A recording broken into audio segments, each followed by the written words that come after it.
So I noticed there's been a resurgence in our community in true junk journaling.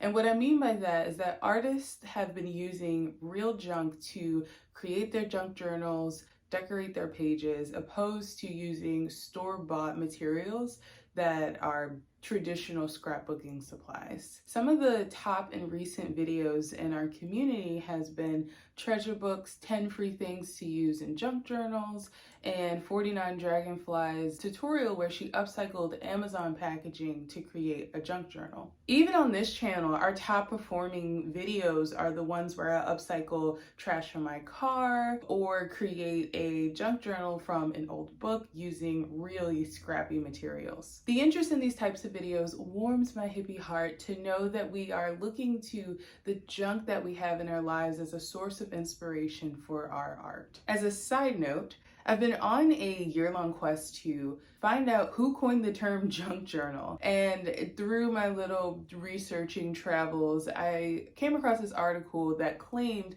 that junk journaling was created as a counter to the over-commercialization of scrapbooking. And popular scrapbooking brands were pushing this narrative that you had to buy the latest and greatest scrapbooking, paper, crafting tools that were completely unnecessary for you to be able to properly document your life and your memories. In a punk rock anti-establishment way, the junk journal was created. And I don't know if that's true, but it definitely sounds cool. And so that brings us to today's video topic. I will show you how I've used junk in the past to create art, but the main point of this video is to teach you how to see junk through a creative lens so you can be able to create your own projects. You can watch all of the upcycling videos that a creator creates and be in awe to watch them turn one thing into another. And you can even try to recreate some of those projects.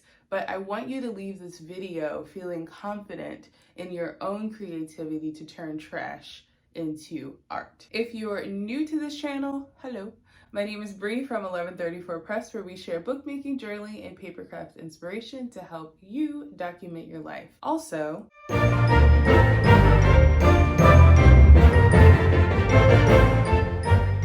if you watch any of these upcycling videos, you will hear artists call their projects by names that you're familiar with. Embellishments, envelopes, frames, journal cover, cards, tags, charms, so forth.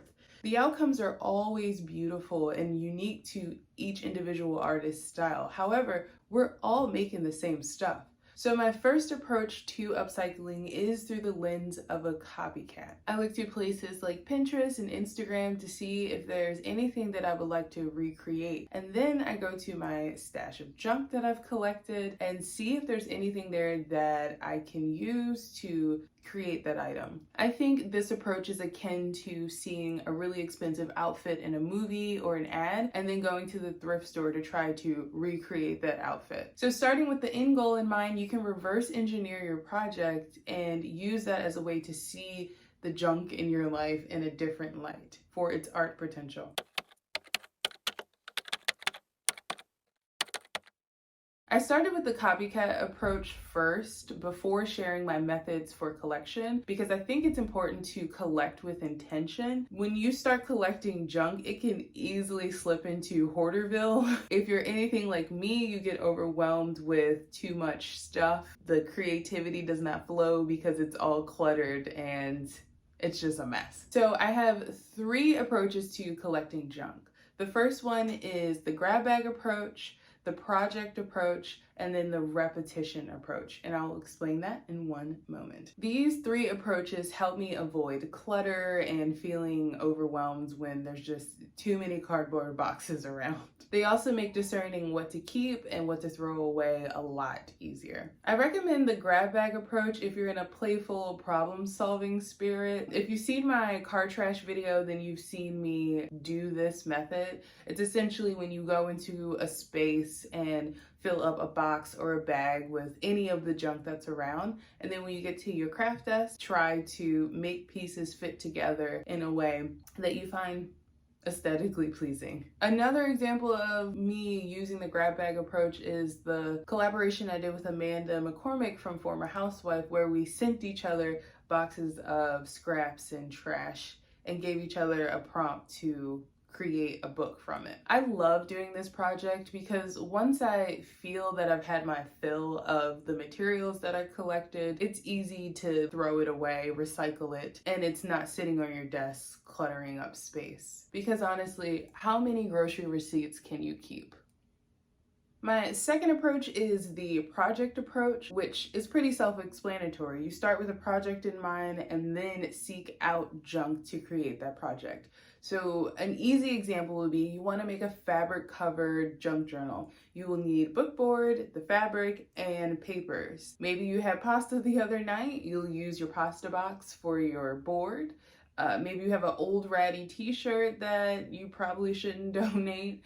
You can use that for your fabric, and maybe you have a whole pile of junk mail that has just been sitting in your living room. You have papers now. And once you've gathered all of those basic raw materials to create your journal, you can then go to whatever you have in your craft stash to transform it into something that is closer to your aesthetic. I use the repetition approach when I recognize that I'm seeing the same kind of junk reappear in my life. Do you have a lot of receipts, holiday cards, cardboard, junk mail, and so forth that you're constantly throwing away? Spend some time collecting those items, see how they look together. Imagine what else they could become by looking at their original purpose and then thinking about ways that you can possibly subvert that purpose. When I use the repetition method, I ask myself questions like, how can I misuse these materials? How can I subvert these materials' initial purpose to serve my creative needs? But there are so many different ways to go about collecting junk. I'm just sharing these three approaches because